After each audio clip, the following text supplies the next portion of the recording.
आज का मेरा प्रिंसिपल ऑफ मार्केटिंग का विषय है भौतिक वितरण प्रबंध।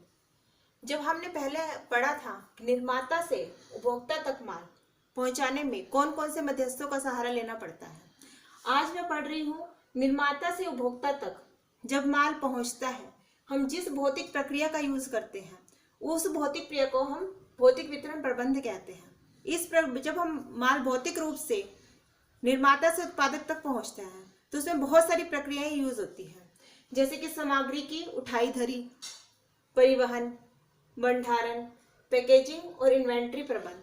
ये सारी चीजें हम भौतिक वितरण प्रबंध में इंक्लूड होती हैं।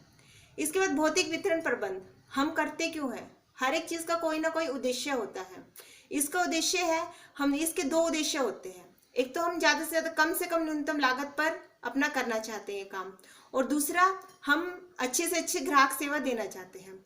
जब हम न्यूनतम लागत देना चाहते हैं तो इसका मतलब ये होता है कि हम जब कम से कम स्टॉक रखेंगे या कम से कम गोडाउन रखेंगे और सस्ता जो है परिवहन साधन यूज करेंगे तो हमें लागत कम पड़ेगी। लेकिन इसके अपेक्षा दूसरा उद्देश्य है ग्राहक सेवा। अगर ग्राहक सेवा के बारे में सोचेंगे तो ग्राहक को अच्छा माल पहुंचे, जब वो चाहे तभी माल पहुंच जाए, तो इसके लिए हमें ग्राहक का अच्छा स्टॉक रखना पड़ेगा। और जहां पर ग्राहक पहुंच सके वहां पर हमें स्टोरेज की व्यवस्था करनी पड़ेगी, इसलिए हमारा स्टोरेज भी अच्छा होना चाहिए और ग्राहक जब चाहे माल को उसके पास पहुंच जाए, इसके लिए हमें परिवहन का साधन भी अच्छा यूज करना पड़ेगा। तो अगर हम अच्छी ग्राहक सेवा चाहेंगे तो हमें सारे की कॉस्ट ज्यादा आएगी, और अगर हम न्यूनतम लागत चाहते हैं तो हमें कम यूज करना पड़ेगा। इस तरह से दोनों उद्देश्य एक दूसरे के विपरीत हैं। इसलिए जो भौतिक वितरण प्रबंध हमें करना पड़ता है, भौतिक वितरण का प्रबंध है जिससे हम दोनों चीजों में सामंजस्य स्थापित कर सके। यही हमारा भौतिक वितरण प्रबंध का मेन उद्देश्य होता है। भौतिक वितरण प्रबंध में हम जिस चीज का यूज करते हैं इसको बहुत सारे घटक प्रभावित करते हैं। वो क्या क्या है? नंबर फर्स्ट है बाजार।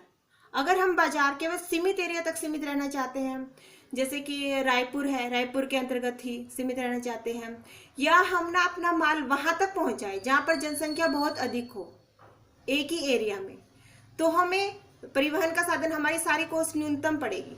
हमें न्यूनतम लागत, हमारी जो लागत है वो भौतिक वितरण की बहुत न्यूनतम रहेगी। लेकिन इससे हमारा जो बाजार है वो सीमित हो जाएगा, हम बहुत बड़े एरिया तक ना माल नहीं पहुंचा पाएंगे। अगर हम अपने बाजार को विस्तृत करना चाहते हैं तो हम अपने ग्राहक सेवा का उद्देश्य पूरा करना चाहते हैं तो हमारी लागत अधिक आएगी। ये हमारे ऊपर डिपेंड करता है कि हम बाजार का कौन से बाजार का यूज करें। उसके बाद सेकंड है उत्पाद। अगर हमारा उत्पाद, इसमें दो चीजें हैं जो हम स्टडी कर सकते हैं। सबसे पहला है मूल्य, दूसरा है नाशवानता। अगर जो उत्पाद है, उत्पाद का मूल्य बहुत अधिक है तो उसमें हमें स्टॉक लागत जो है वो हमारी ज्यादा आएगी। स्टॉक लागत का मतलब है कि जब हम माल में अपनी पूंजी लगा रहे हैं तो उसमें जो ब्याज है, ब्याज की कैलकुलेशन तो होती ही है। ब्याज की जो कैलकुलेशन होती है उसी को स्टॉक लागत बोलते हैं। वो स्टॉक लागत अगर हमारा उच्च मूल्य का माल है तो हमारी स्टॉक लागत आएगी। लेकिन अगर उसका मूल्य ज्यादा है तो वही हमारी परिवहन लागत कम हो जाएगी, और जो कम मूल्य की वस्तुएं होगी उसमें जो हमारी स्टॉक लागत है वो कम आएगी, और परिवहन लागत, क्योंकि हमें थोड़ा थोड़ा माल हर जगह पहुंचाना पड़ेगा, और तो हमारी परिवहन लागत ज्यादा आएगी। इसके विपरीत नाशवानता। अगर वस्तु ऐसी है, नाशवान है, जैसे फल सब्जियां जो ऐसी है जो खराब होने वाली है, तो हमें क्या करना पड़ेगा? अगर वस्तु नाशवान है तो हमारी जो परिवहन लागत है वो ज्यादा आएगी, क्योंकि वस्तु इससे पहले खराब हो जाए तो हमें ग्राहक तक वो वस्तु पहुंचानी पड़ेगी। जबकि स्टॉक लागत है वो हमारी क्या आएगी? कम, क्योंकि हमें वस्तुओं का स्टॉक नहीं रखना पड़ेगा। इस तरह से हमें नाशवानता पर निर्भर करता है कि हम भौतिक वितरण किस तरह से यूज करें। इसके बाद थर्ड है वितरण वाहिकाएं। वितरण वाहिकाएं वो होती है जिसका हम यूज करते हैं। निर्माता से उपभोक्ता तक माल पहुंचाने पर जिस मध्यस्थ का यूज किया जाता है वे है वितरण वाहिकाएं। वे हमारी दो प्रकार की हो सकती है, थोक भी हो सकती है, फुटकर भी हो सकती है। अगर हम थोक का यूज करेंगे तो हमें स्टॉक है, संग्रहालय है, परिवहन है, तीनों लागतें कम आएगी, क्योंकि हमें वस्तु का स्टॉक रखना नहीं पड़ेगा तो हमारी स्टोरेज, संग्रहालय की लागत कम आएगी। और जो हमारी पूंजी उसमें फंसी हुई है उसमें ब्याज की लागत कम आएगी, और जो परिवहन है, हम बड़ी मात्रा में वस्तुओं को पहुंचा देंगे एक बार में, तो हमारी परिवहन की लागत कम आएगी। इस तरह से हमारा जो भौतिक वितरण है ना वो सस्ता पड़ेगा। और अगर हमें फुटकर व्यापारी को माल पहुंचाते हैं, फुटकर व्यापारी को क्योंकि हम ज्यादा माल नहीं पहुंचा सकते, इसलिए हमें स्टोरेज भी रखना पड़ेगा, और हमारी जो पूंजी भी फंसी रहेगी माल में, और हमारी जो परिवहन लागत है, थोड़ा थोड़ा माल पहुंचाएंगे तो हमारी परिवहन लागत भी ज्यादा आएगी। इसके अलावा है फोर्थ, संसाधन स्थिति। संसाधन स्थिति का मतलब है कि हमारे पास कितना संसाधन है। अगर हम अपने संसाधन की तरलता चाहते हैं, तरलता का मतलब है कि जब हमने माल तैयार किया, जब निर्माता ने माल तैयार किया उसी टाइम वो बिक जाए, उसी टाइम बिक जाएगा, तो हमें परिवहन के जो साधन है उसको तेज करना पड़ेगा। और इसके विपरीत हमारी जो स्टोरेज लागत है, संग्रहालय लागत, वो कम आएगी, या स्टॉक लागत है, पूंजी पर ब्याज की लागत, वो भी कम आएगी। इसके विपरीत अगर हमारी संसाधन स्थिति अच्छी है, मतलब हम अपने जो माल का ना स्टॉक रख सकते हैं, जहां पर हमारी ग्राहक है वहां पर उस क्षेत्र में हम लोग क्या करेंगे, अपनी स्टोरेज की व्यवस्था रख सकते हैं। स्टोरेज की व्यवस्था रखने से हमें क्या होगा, हम अपने माल को कुछ समय बाद बेचेंगे, कुछ समय बाद बेचने से हमें स्टॉक लागत भी आएगी, लेकिन हमारी परिवहन लागत कम हो जाएगी। परिवहन लागत का मतलब है कि जब हम ग्राहक के नजदीक पहुंच जाएंगे तो हमारी ट्रांसपोर्टेशन कॉस्ट कम हो जाएगी। इसके विपरीत फिफ्थ हमारा पॉइंट्स है संगठक उपलब्धता।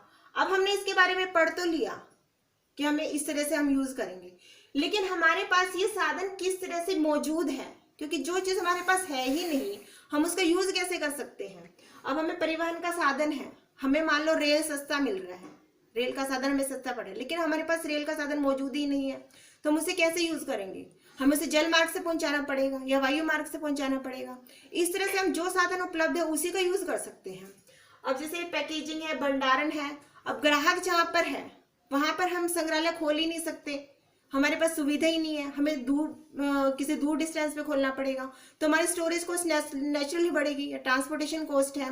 और हमारे जो सामग्री की उठाई धरी में हम जिस चीज का यूज करते हैं, मान लो श्रम है, हम उठाई धराई में हम दो चीजों का यूज कर सकते हैं, या तो हम श्रम का यूज करें या मशीनों का यूज करें, क्योंकि भारत ऐसा देश है जहां पर श्रम का ज्यादा यूज किया जाता है। तो जब हमारा श्रम है, चाहे लागत तो मशीन में कम आए, लेकिन हमें श्रम का ही यूज करना पड़ेगा। इस तरह से हमें देखना पड़ेगा कि हमारे पास कौन सा संगठक उपलब्ध है, उसी के आधार पर हम अपना भौतिक वितरण का साधन जो भी है वो चीज यूज कर सकते हैं। हम अपने भौतिक वितरण प्रबंध में हम किस तरह से क्या चीज को किस तरह से यूज करें, वही हम पढ़ते हैं इसमें। हमें माल को निर्माता ने तैयार कर दिया माल, उसको उपभोक्ता तक पहुंचाना है, तो अभी तो पहले तो हमने पढ़ा था मध्यस्थ किस तरह से यूज करें। अब हम उस माल को जब पहुंचाना है, भौतिक वितरण प्रणाली, कौन सी भौतिक वितरण प्रणाली का किस तरह से यूज करें, वो भौतिक प्रक्रिया क्या है। जैसे कि सबसे फर्स्ट है स्टॉक का आकार निर्णय। सबसे पहले हम ये यूज करेंगे कि हमारे जो स्टॉक है वो ज्यादा स्टॉक रखें या कम स्टॉक रखें। अगर हम ज्यादा स्टॉक रखेंगे तो हमारे तीनों ही लागत, ब्याज, बीमा, प्रबंध व्यय, हम कितना सहन कर सकते हैं उसी के आधार पर अपना स्टॉक रखेंगे। और आधार स्टॉक सूची और मॉडल स्टॉक सूची, इन दोनों का ध्यान रखेंगे। आधार स्टॉक सूची वो होती है कि हम ये डिसाइड करते हैं कि वस्तु की कितनी मात्रा रखें। हम वस्तु की ज्यादा मात्रा का स्टॉक भी रख सकते हैं और कम मात्रा का स्टॉक भी रख सकते हैं। और इसके अलावा मॉडल स्टॉक सूची का मतलब होता है कि हम अपने जो माल रख रहे हैं उसमें आज के नए मॉडल के हिसाब से रखें, पुराने के साथ। जैसे मोबाइल है, मोबाइल के हम नए मॉडल भी रख सकते हैं और पुराने मॉडल भी रख सकते हैं, उसका कितना स्टॉक रखें। हम प्रक्रिया में सबसे पहले ये निर्धारित करते हैं कि स्टॉक का आकार किस तरह से हो, कैसा स्टॉक रखें और कितनी मात्रा में स्टॉक रखें। इसके बाद सेकेंड है भंडारण निर्णय। अब हम ये डिसाइड करेंगे, स्टॉक निर्धारित करने के बाद हम ये निर्धारित करेंगे कि भंडारण किस प्रकार से करें। हम जो भंडारण जो हमारा स्टोरेज है, संग्रहालय है, स्टोरेज को हम लोग फैक्ट्री के भीतर करें या बाहर करें, या हम जो है अपनी जो स्टोरेज है वो बहुत सारे क्षेत्रों में खोलें या थोड़े बहुत क्षेत्रों में जो मेन एरिया है उसी में अपना स्टोरेज खोलें। स्टॉक का निर्धारण करने के बाद कितना स्टॉक रखें, उसके बाद हमने भंडारण का निर्धारण कर ले कि कौन सा संग्रहालय खोलें। इसके बाद हम निर्धारित करेंगे कि परिवहन का कौन सा साधन यूज करें। परिवहन निर्णय में हम खुद का साधन भी यूज कर सकते हैं, पब्लिक ट्रांसपोर्टेशन भी यूज कर सकते हैं, और इनको यूज करने में हम कौन सा यूज करें, रेल का, सड़क का, वायु का या जल यातायात, किस साधन से अपना माल पहुंचाएं। इसका निर्भर करता है कि जो हम प्रोडक्ट पहुंचा रहे हैं उपभोक्ता के पास, उसका वो कितने समय में उसको पहुंचाना है और उसकी लागत क्या रहेगी। लागत और समय दोनों पर निर्भर करता है कि हम ना परिवहन का कौन सा साधन यूज करें, रेल, सड़क, वायु या जल। वो कितने समय में माल चाहता है या हमारी लागत कितनी आएगी। अब इसके निर्धारण के बाद हमारा फोर्थ निर्णय आता है वस्तुओं के उतार चढ़ाव निर्णय। जो वस्तु होती है, हमारे पास दो साधन मौजूद होते हैं, या तो हम श्रम का सहारा ले सकते हैं वस्तु के उतार चढ़ाव में, या मशीनों का सहारा ले सकते हैं। भारत में जो है श्रम वाला साधन अधिक यूज होता है। अब हम इसी के आधार पर अपना जो प्रोडक्ट है उसी के आधार पर बनाते हैं, पैकेजिंग उसी हिसाब से करते हैं। अगर हमारा प्रोडक्ट ऐसा है कि हमें मशीनों द्वारा उसको उतारना है तो हम उसकी बड़ी बड़ी पैकिंग कर सकते हैं। अगर हमें श्रम का सहारा लेना है तो हम छोटी छोटी पैकिंग करेंगे, या हमारा माल है वो नाशवान है या कुछ टूटने फूटने वाला है तो उसकी पैकिंग जो है उसी हिसाब से कर सकते हैं। इसमें हम भौतिक वितरण के उसी साधन का यूज कर सकते हैं। इसके बाद है फिफ्थ है आदेश का आकार निर्णय। जब उपभोक्ता है, हमें जो है, अगर ग्राहक है, ग्राहक थोड़े थोड़े आदेश देता है, थोड़े थोड़े माल का आदेश देता है, तो हमारी जो कॉस्ट है वो बहुत बढ़ जाएगी। इसलिए हम ये चाहते हैं कि हम एक पर्टिकुलर आदेश का आकार निश्चित कर देते हैं कि ग्राहक जो है इससे कम का ऑर्डर नहीं दे सकता। अब ग्राहक हमें छोटे छोटे ऑर्डर देगा तो हमारी कॉस्ट बहुत बढ़ जाएगी। इसलिए हमें एक आदेश का आकार जो है निश्चित कर देते हैं। हमें अपने आदेश का आकार निर्णय लेने के बाद हम निर्णय लेते हैं आदेश निर्णय को पूरा करने की प्रक्रिया। अब हम जो है ग्राहक, हर कोई ग्राहक चाहता है कि उसका जो माल है जो निर्धारित समय पर पहुंच जाए और जो उसकी लागत है वो कम से कम आए। वो ग्राहक जिस क्वालिटी का माल है वो चाहता है, जिस क्वालिटी का उसने ऑर्डर दिया है वही ऑर्डर उस तक पहुंच जाए। तो आदेश का निर्णय पूरा करने की प्रक्रिया, इसमें हम क्या करते हैं कि एक अधिकारी की नियुक्ति कर देते हैं जो कि बार बार ये देखता रहता है कि जो आदेश दिया गया था वो समय पर पूरा हो गया है नहीं, और जिस क्वालिटी का माल मंगवाया था वो पूरा हो गया नहीं, और ग्राहक जो चाहता था वो पूरा हो गया नहीं। अगर हम इस आवश्यकता को पूरा नहीं करेंगे तो हमारे ग्राहक टूट जाएंगे, जिससे हमारी बिक्री घट जाएगी। इस तरह से ये है प्रक्रिया, जिसमें पहले स्टॉक का निर्धारण करते हैं, फिर भंडारण का, फिर परिवहन का, फिर वस्तु के उतार चढ़ाव संबंधी निर्णय, फिर आदेश का आकार, फिर आदेश निर्णय को पूरा करने की प्रक्रिया। अब जो है भौतिक वितरण प्रबंध है, आज की डेट में उसका महत्व दिनों दिन बढ़ता जा रहा है। इसका क्या कारण है? हर कोई जो ग्राहक है वो ये चाहता है उसका माल जिस टाइम उसको जरूरत हो, जिस टाइम जो समय उसने दिया है वह उसी टाइम पर वो पहुंच जाए, और जिस क्वालिटी का उसने ऑर्डर दिया जिस माल का वही क्वालिटी उसको मिल जाए। अगर हम उसकी दोनों डिमांड पूरी कर देते हैं और हमारी लागत भी कम आती है भौतिक वितरण में, तो इससे हमारे माल की बिक्री बढ़ेगी। और ये सब भी संभव कैसे हो सकता है? अगर हम अपनी भौतिक वितरण प्रणाली है जो उसको वो अच्छी से अच्छी भौतिक वितरण प्रणाली का यूज करें। इसलिए इसका महत्व बढ़ रहा है। इसके महत्व को हम बहुत से पॉइंट से दर्शा सकते हैं। नंबर फर्स्ट है वितरण लागत में कमी। अगर हमारे ट्रांसपोर्टेशन है, स्टोरेज है, या माल का रख रखाव है, या स्टॉक लागत है, सभी में जो है अच्छे साधन का यूज करें, अच्छी तरह से उसका प्रबंध करें, तो हमारी जो वितरण लागत है, माल पहुंचाने की लागत, वो कम आएगी, जिससे हमारी वस्तु की जो मूल्य है वो कम हो जाएगा। और सेकंड है बिक्री का सृजन करना।